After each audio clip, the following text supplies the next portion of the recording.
কি গো বৌমা, তুমি এত বেলা হয়ে গেল, আমায় খেতে দিচ্ছ না কেন? সংসারের কি কোনো কাজ নেই? ভোরে উঠে উঠোন ঝাড় দেওয়া, একটু থালাবাটি মাজা, ধোয়া, আনাজ কাটা, রান্না করা। ও হয়েছে গো, এবার একটু থামো। আমি তোমার কাছে শুধু দুমুঠো খেতে চেয়েছি, এত কথা শোনাচ্ছ কেন? আপনি তো হাতে পিঠে সাহায্য করতে পারেন। আমি বুড়ো মানুষ, এই বয়সে কি আমার কাজ করা মানায়? অত বুড়ো হননি যে শুয়ে বসে খেতে হবে। বলে খাবার তো আর কম খান না, সারাদিন শুধু খাই খাই করে যান। তোমার মুখে লাগাম টানো, আমি তোমার শাশুড়ি মা, দু মুঠো পান্তা খেতে চেয়েছি শুধু। ও মা, সে কি কথা? উনি 4 পদের তরকারি ছাড়া ভাত খেতে পারেন না, ওনার জন্য সকাল থেকে সন্ধে পর্যন্ত আমার রাঁধতে হয়। সব কি আমি খাই আর তোমরা কি হাওয়া খেয়ে বসে থাকো? চুপ কর বুড়ি, তুই খাস বলেই তো বস্তার চাল শেষ হয়। তুই আমার হাড় মাছ জ্বালিয়ে খাস। ও বড়ওয়ালা, আমাকে উঠিয়ে নাও, আমি আর পারছি না। চুপ কর বুড়ি, চুপ কর। এখন ছেলেকে শুনিয়ে বেড়া, আমি তোকে জ্বালিয়ে মারি। তুমি একা চলে গেলে কেন? সাথে আমাকেও নিয়ে যেতে পারতে। আমি আর পারছি না। ওইসব ন্যাকা কান্না বন্ধ করুন, গা জ্বলে যায়। বুড়ি হলে কি হবে? অভিনেত্রী খাসা। তোমারও এদিন আসবে, সেদিন বুঝবে ছেলের বউয়ের হাতে ভাত খাওয়া কি কষ্টের। হ্যাঁ, আমি আপনার মতো পটের বিবি হয়ে বসে থাকবো না, নিজেই ভিন্ন হয়ে যাব। ও, তাহলে তুমি আমাকে ভিন্ন করতে চাইছো? হ্যাঁ গো হ্যাঁ, মা লক্ষ্মী, এতক্ষণে আমার মনের অবস্থা বুঝতে পেরেছো। ছেলে আমি পেটে ধরেছি, গাছে ধরিনি ছেলে। তোরে না পুষলে তুই চলে যা। এই সংসারে কে থাকবে না থাকবে সেটা আমি ঠিক করব। কি হয়েছে মা, তোমার মুখ টমন শুকনো কেন? কি আর হবে বাবা, সবই আমার কপালের দোষ। একটু খুলে বলো মা, বাবা মারা যাওয়ার পর তুমি আমাকে এতটুকু কষ্ট করতে দাওনি, আমি থাকতে তোমার কোনো কষ্ট করতে দেব না। আমি ঘরে একটুকু শান্তি পাই না, উঠতে বসতে মন কথা শোনায়। ওমা, সে কি? সংসার তোমার আর তোমাকে কথা শোনায়? সকালবেলা দুমুঠো পান্তা খেতে চেয়েছিলাম, মুখে যা আসলো তাই বললো। ও কি বলেছে বলো? কি আর বলবে, বাবার ঘরে যা শুনে বড় হয়েছি তাই বললো। ওর সাথে আমি পেরে উঠতে পারি না, ঝগড়াটে মেয়ে ছেলে। বিয়ের সময় তো জানতাম না, না দেখে ভুল করেছি, এখন হাড়ে হাড়ে টের পাচ্ছি। কত করে বললাম পরে বিয়ে করি, তোমার একগুঁয়ে স্বভাব, আমাকে বিয়ে করিয়ে ছাড়লে। আমার দিন শেষ হয়ে এলো, বৌমা নাতিপুতির মুখ দেখতে মন চায়। প্রথম দেখায় মৌকে আমার মনে ধরেছিল, তাই নিয়ে এলাম। ভেবেছিলাম আমার মন জুগিয়ে চলবে। ও তো বউ না, যেন সাক্ষাৎ ডাইনি, সারাদিন কেবল মুখ চলে। দুটো উকিল এনে ছেড়ে দিলে ওর সাথে পারবে না। একদম ঠিক বলেছিস, ঘরে আমরা মানুষ 3টে, আর এমন ভাব দেখায় যেন 10 জনে রান্না করেছে সে। আজকে বাড়ি এলে ওকে আচ্ছা মতো ধোলাই দেব। ভালো করে বলে দিবি যেন আমার ওপর কোনো কথা না বলে। ঠিক আছে আমার লক্ষ্মী মা, এবার একটু হাসো। কাল বাজারে গেলে বড় হাঁস আনবি, আমি নিজের হাতে কাল ভুনা তৈরি করে তোকে খাওয়াবো। ঠিক আছে মা, সাথে লাল চালের খিচুড়িও রান্না করো। তোমার হাতে রান্নার কি তুলনা হয়? কি সব রান্না করে, তাতে আবার দেমাগ দেখায়।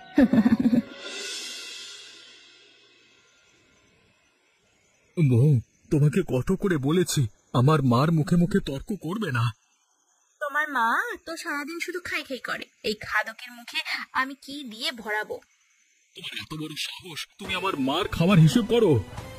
2 দিন পর ছেলে পেলে হবে, এখন থেকে খরচের হিসাবে লাগাম দিতে হবে, নইলে পরে আফসোস করতে হবে। তোমাকে অত ভাবতে হবে না, আমার মা এই সংসারের প্রধান, তিনি যা ভালো বুঝবেন তাই করবেন। সংসার চালাবো আমি, সংসারে ভালো মন্দ বুঝবো আমি। তুমি ঘরের বউ, বউয়ের মতো কথা বলবে। যেমন ভাবে কথা বলো তাতে মনে হয় তুমি শাশুড়ি। আমার বাবা মা কেমন করে কথা বলতে হবে সে শিক্ষা আমাকে ভালো করেই দিয়েছে। হ্যাঁ, ঝগড়া করবার শিক্ষা তো খুব ভালো করেই দিয়েছে। তোমার মতো ঝগড়াটে বউ সারা গ্রামে আর একটিও নেই। তা থাকবেই বা কেন? সারা গ্রামে কোনো ছেলে নেই যে কিনা বউয়ের কথা না শুনে, আর তুমি তোমার মায়ের কথাই উঠবোস করো। তোমার কোন চাহিদা অপূর্ণ আছে? খাওয়া পড়ায় তো কোনো কমতি রাখিনি আমি। উনি যদি ঘর সামলাতেন তাহলে আমি বাইরে কোনো কাজ করে 2 পয়সা আয় করতে পারতাম। কেন তোমাকে আয় করতে হবে? আমি তো আয় করছি। বাবা মারা যাবার পর মা সারা জীবন কষ্ট করেছে, এখন মা একটু আরাম করবেন। যেমন মা তো তেমনি ছেলে। প্রতিদিন যে তুমি কত বাজার করো, তাতে কত সংসার চলে। তোমার মতো ছোট্ট ঘরের মেয়ে আর কি বলবে? তোমার সাথে কথা বলাই বৃথা। শুধু দয়া করে তোমার মুখটা বন্ধ করো।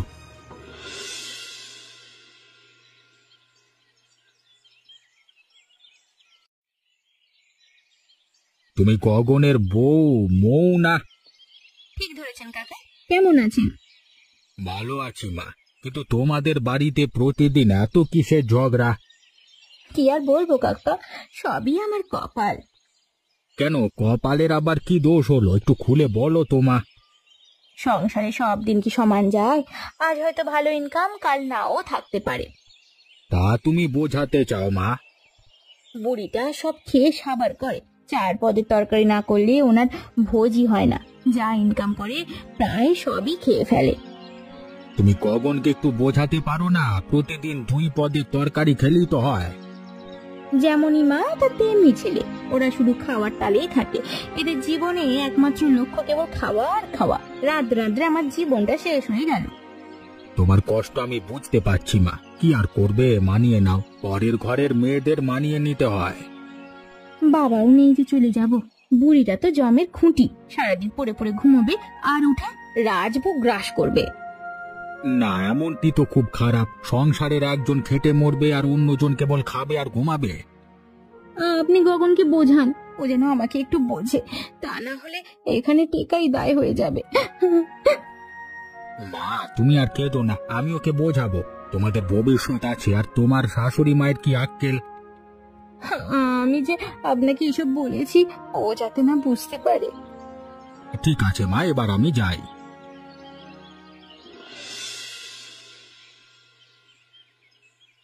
নে বাবা খা, তোর কথা মতো হাঁসের কালা ভুনা আর লাল চালের খিচুড়ি রান্না করেছি। তাড়াতাড়ি দাও, আমার আর তর্স হয়েছে না। বাবা থাকতে আমরা যে একসাথে বসে রাজহাঁসের কালা ভুনা আর লাল চালের খিচুড়ি খেতাম, সে কথা আজকে মনে পড়ছে। তিনি বড় খেতে ভালোবাসতেন। আমার হাতে রান্না খেয়ে আমাকে বিয়ে করেছিলেন। প্রত্যেকদিন অনেক বাজার আনতেন, আমি একা হাতেই সব করতাম। বাবা কখনো একা খেতেন না, প্রতিবেশীদের বাড়িতেও তোমার হাতে রান্না করা তরকারি পাঠাতেন। খাও খাও, বেশি করে খাও, আমাদের ভবিষ্যৎও গিলে খাও। রাজহাঁসের মতো সারাদিন খাবার খাও আর হিংসে করো। বাবা যেমন পরিশ্রম করতেন তেমনই খেতেন। তোমার বাবা তো নেশা করছিলেন, 3 দিনে একবার চুলোয় হাঁড়ি চড়ত। এই সংসারে আমি দাসীর মতো, আমার কথার কোনো মূল্য নেই। যদি মুখ বুঝে খেতে পারিস খাবি, নইলে চলে যা। তোর মতো ভিকিরির বাচ্চাকে রাজরানী করে রেখেছি। চুপ করে খা তো বাবা, সারাদিন কত পরিশ্রম করিস, না খেলে কি শরীর ঠিক থাকবে? ঠিক বলেছ মা, আমি সারাদিন খেতে কাজ করি। বাবা রেখে গেছিল 5 বিঘা জমি, আমি 7 বিঘা করেছি, তারপরও আমার খাওয়ার হিসেব করে। বেশি করে খাবি আর বেশি করে কাজ করবে। ও তো রাজহাঁস রাখতে পারে না। পারবেই বা কি করে? ছোট জাত ঘরে তুলেছি, এরা শুধু ঝগড়া করে এবং হিংসাই করতে পারে। ঠিক বলেছিস বাবা, জাতি সব। জাতের মেয়ে আনলে তো ঝগড়া করতো না। মা, এরপর আমাকে সর্ষে ইলিশ আর নলেন গুড়ের পায়েস খাওয়াবে। ঠিক আছে বাবা। ঠিক আছে বললি তো আর হবে না, কালই খাবো আমি ওসব। বেশি করে রাঁধবে, আমার সাথে যারা কাজ করবে তাদেরও দেব।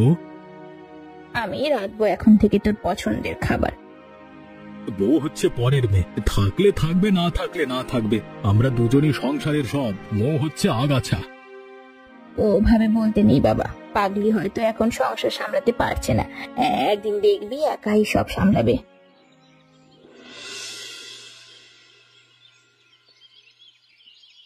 কি রে গগন, তোর খবর কি? আমার খবর ভালোই, তা তোমার কি খবর? আমারও ভালোই, কিন্তু তোদের বাড়িতে এত ঝগড়া কিসের? আর বলো না, ছোট লোকের বাচ্চাটাকে মা ঘরে তুলে এনেছে। বাজার আনলেই ঝগড়া করে, ভালো মন্দ কিছু রান্না করতে পারে না। কত বাজার করিস প্রতিদিন? আমাদের 7 জনের সংসারও তেমন বাজার লাগে না। আমার বাবা যেমন খেতেন তেমন কাজ করতেন, আমিও ঠিক তেমনই খাবো আর কাজ করব। কিন্তু সব খেলেই কি হবে? ভবিষ্যতের জন্য রেখে দিতে পারিস না? পরবর্তীতে আয় তো নাও থাকতে পারে। বাবা রেখে গিয়েছিলেন 5 বিঘা, আমি 7 বিঘা করেছি, তারপরও আবার খাওয়া নিয়ে হিসেব করে। তা করবেই বা না কেন? মৌ তোমার স্ত্রী, সে তোমার ভালো চাইবে। পরে যখন তোমাদের বাচ্চা কাচ্চা হবে তখন তোমাদের খরচ বাড়বে।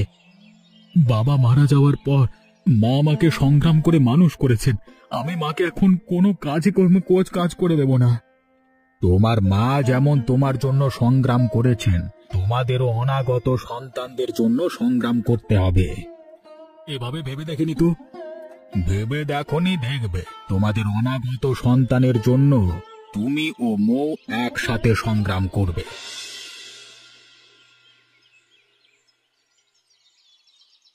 কি রে গগন, আজ তো তোর ইলিশ মাছ আনার কথা ছিল। না মা, ইলিশ মাছ আনিনি। কেন ইলিশ মাছ আনিসনি? আমি তোর জন্য সর্ষে ইলিশ রান্না করব বলে সকাল থেকে বসে আছি। নলেন গুড়ের পায়েস রান্না করে রেখেছি, তাড়াতাড়ি হাত মুখ ধুয়ে খেয়ে নে। মা, আজকে হরি কাকার সাথে কথা হলো। ওই হার কিপটে হরি, ও কি বললো তোকে? বলল তাদের সংসারে 7 জন, তাদের যে বাজার তার থেকে আমরা 7 গুণ করি, এত খরচ করলে কি আর হবে? হরি যেমন হার কিপটে, তোর বউ তেমন হার কিপটে। বলল আমাদের অনাগত সন্তানের জন্য এখন থেকে আমাদের সংগ্রাম করতে হবে। হরি খায়, ও খায় না, কাজও করে না, সারা জীবন ঔষধ খায় থালা ভরে। বাবা রেখে গিয়েছিল 3 বিঘা, আজ 1 বিঘা। এর চেয়ে যদি বেশি খেয়ে বেশি কাজ করতো তাহলে ভালো থাকতো হয়তো। তারপরও মা, আমাদের অনাগত সন্তানের জন্য সংসারের খরচে লাগাম দিতে হবে। আমি তোর বাবা মারা যাওয়ার পর একা হাতে সংসার সামলেছি। যদি বেহিসেবি হতাম তবে আমাদের এত সম্পদ থাকতো না। প্রতি বছর আমি সোনার কিছু না কিছু বানাই, তা তো তোদের অনাগত সন্তানের জন্য জমা থাকবে, তাই না? হরি কাকা বলে কাকিমা সংসার সামলায়, আর ওনার বৌমা সারা দিন 60 টোকায় কাঁথা সেলাই করে, ওনাদের আয় হয়। ছি, বাড়ির বউ বাইরে কাজ করবে? আমার অনাগত সন্তানের ভবিষ্যতের জন্য এসব আমাকে করতেই হবে। তোর যা ভালো মনে হয় তাই কর, আমি কোনো বাধা দেব না, কিন্তু মনে রাখিস কিপনের ধন পিঁপড়ে খায়।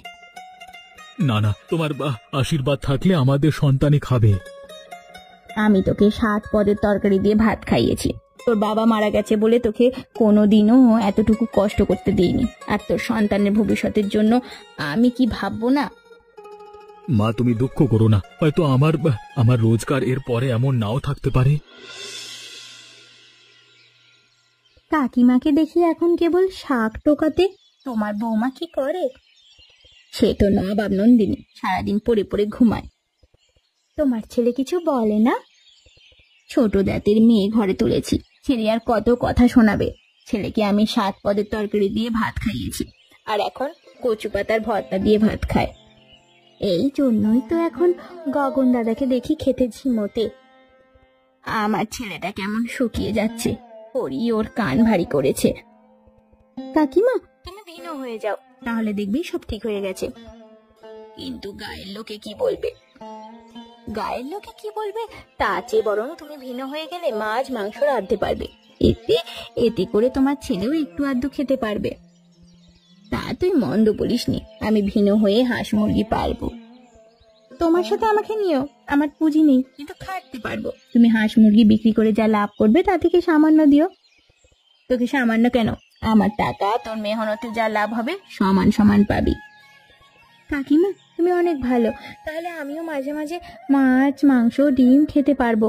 পেটে একদম চর পড়ে গেছে শাক পাতা খেতে খেতে। বাজারে সদাই করে দিল, আনাজ কেটে দিলে আরো পাবি। তাহলে তো ভালোই হয়, খেটে খুটে 2 পয়সা ইনকাম করতে পারি, তবে তো লাভই হবে। বেশ খাটবি, বেশি খাবি। ঠিক বলেছ কাকিমা, এই কথাই তো আমি আমার বরকে বোঝাতে পারি না। মা, তুমি এত আয়োজন কেন করলে? তুই খা, আমি দেখি সর্ষে ইলিশ বেশি করে রেঁধেছি, যাওয়ার সময় নিয়ে যাস।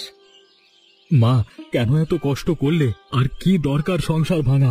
তুমি বুড়ো হয়ে গেছো। বুড়ো হলে কি হবে, খাইতে পারি এখনো, শুয়ে বসে খাওয়ার কি প্রয়োজন? গায়ের লোক কি বলবে? আমার সাথে থাকলে রাজভোগ খেতে পারবে না, তাই ওকে চুপচাপ খাবার গিলতে বল। আমার মা ছেলের মাঝে যেন কোনো কথা না বলে। তুমি খেতে এসেছো, খাও। আমার মায়ের খাবার দেখলে তো তুমি চিরকালই হিংসে করো। ঠিক আছে, আমি আর একটা কথাও বলবো না। যদি পারো তাড়াতাড়ি খেয়ে বিদে হও। তোর যখন কোনো কিছু খেতে ইচ্ছা করবে তখন আমাকে বলবি, আমি তোকে রেঁধে খাওয়াবো। তোমার যখন কোনো বাজারে বা যে কোনো কিছুর প্রয়োজন হবে তখন আমাকে বলবে। সংসার ভাঙলে কি হবে, আমাদের মা ছেলের সম্পর্ক কোনোদিন ভাঙবে না।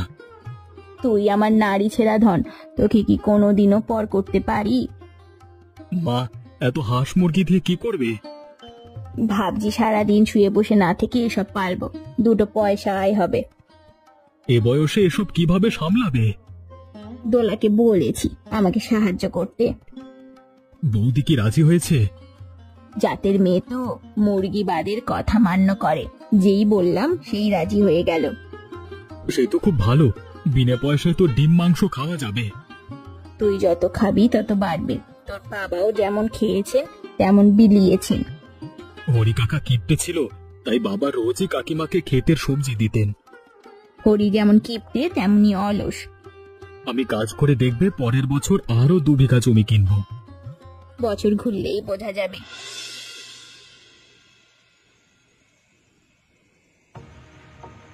রে ডাইনি, খুব তো বলেছিলিস সংসার সামলাতে পারিস, এখন দেখি বছর ঘুরতে না ঘুরতেই আমার ছেলেকে বিছানায় ফেলে দিয়েছিস।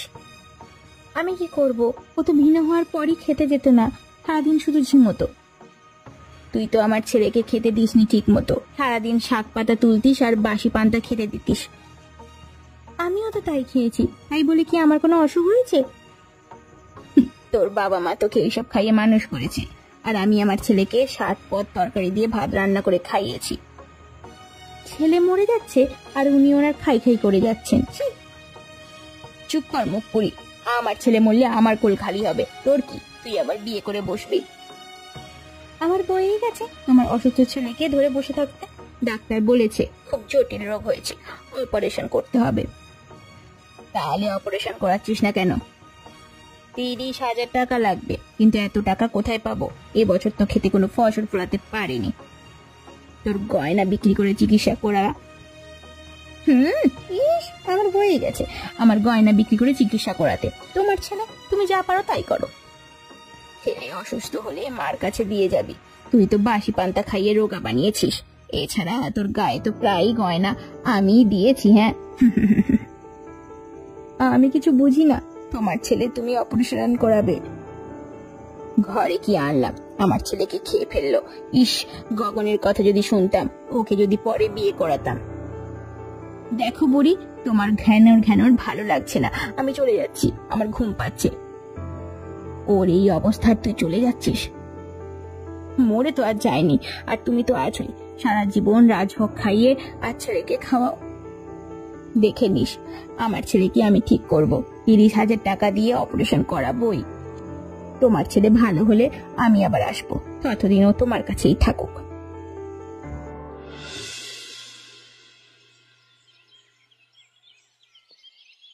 বুড়ি, তোমার ছেলের অপারেশন শেষ, এখন আর কোনো চিন্তা নেই। তোমাকে অনেক ধন্যবাদ বাপু। ধন্যবাদ উপরওয়ালাকে দাও, তুমি সময় মতো টাকা জোগাড় করতে পেরেছিলে তাই রক্ষে, নইলে কি যে হতো। আমি ওকে দেখতে চাই। না না, ওকে এখন দেখতে পারবে না, ওকে বেডে আনবে কালকে সকালে, তখন দেখবে। ওকে বাড়ি নিয়ে যাব। আরো 7 দিন লাগবে। তা তোমার ছেলের বউ কোথায়? ও আসেনি। সে কি কথা, স্বামীর এত কঠিন অসুখ, স্ত্রী পাশে থাকবে না? ছেলে অসুস্থ তাই আমার কাছে দিয়ে গেছে, সুস্থ হলে আবার নিয়ে যাবে। তুমি চিকিৎসার টাকা কিভাবে জোগাড় করলে? আমি হাঁস মুড়ি পালতাম, সেগুলো বিক্রি করে জোগাড় করেছি। তুমি মা হিসেবে অনন্য, এই বয়সে হাঁস মুরগির খাবার দিয়েছো, মৃত্যু পথযাত্রী ছেলেকে বাঁচালে নিজের টাকায়। স্বামী মারা যাওয়ার পর আমার ঘরের বাইরের কাজ সব একা হাতে সামলেছি। কিন্তু তোমার ছেলের বউটা ভালো না, কেননা স্বামীর এমন সময় স্ত্রীর পাশে থাকাটা জরুরি। জাতের মেয়ে আনিনি, তাই অবস্থা। ছেলেকে 7 পদের তরকারি ভাত খাইয়েছি, কিন্তু বউটা এসেই বাজার আনলে ঝগড়া করত, আমাকে ভিন্ন করে দিয়ে ছেলেকে বাসি পচা পান্তা খাইয়ে একেবারে বিছানায় ফেলে দিল। ও ভাবছে ও সোনার গয়না দিয়ে যদি চিকিৎসা করাই, তাই আসেনি। মেয়ে মানুষ নাকি এত পাষাণ হয়? হ্যাঁ মা, তুমি আমার জন্য কত করলে, অথচ আমি তোমার সাথে মৌ এবং হরি কাকার কথায় কত বাজে ব্যবহার করেছি। থাক বাবা, ওসব বাদ দে, এবার একটু খা। তুমি আমাকে মাফ করে দাও, আর আমার একটা আবদার রাখবে। বল, তোর সব আবদার রাখবো। আমি মৌকে বাড়ি থেকে তাড়িয়ে দেব। কেন বাবা, হঠাৎ এমন কেন বলছিস? এই 1 বছরে আমাকে কোনো দিন ঠিক মতো খেতে দেয়নি। তুমি তরকারি দিলে তাও খেতে দিত না। ছোট জাতের মেয়ে, পাড়া বেড়াবে আর ঝগড়া করবে। ওকে তাড়িয়ে দিয়ে আমরা মা ছেলে একসাথে থাকবো, তারপর দেখে শুনে জাতের মেয়ে বিয়ে করে ঘরে বউ করে আনবো। আমার ভাইয়ের মেয়ে আছে, কানে শোনে না বোধি, উঠিয়ে আনবো। হ্যাঁ মা, তাই আনো, অন্তত ভালো রাঁধতে পারে আর ঝগড়া না করে। কথায় কথায় তো থালে হাতও দিসনি। দেখ কত খাবার, হাঁসের মাংস, মুরগির ডিম, বড় মাছের মাথা, পায়েস ও মিষ্টি। বাহ, কতদিন পর কত খাবার। মা, তুমি খুব ভালো। হরি তো কিপন, খায় না, তাই ও কাজ করে না। ওর বাবা প্রচুর খেতেন আর প্রচুর কাজ করতেন। খেয়ে আমার শরীরে বল হোক, আমি আবার খেতে কাজ করব।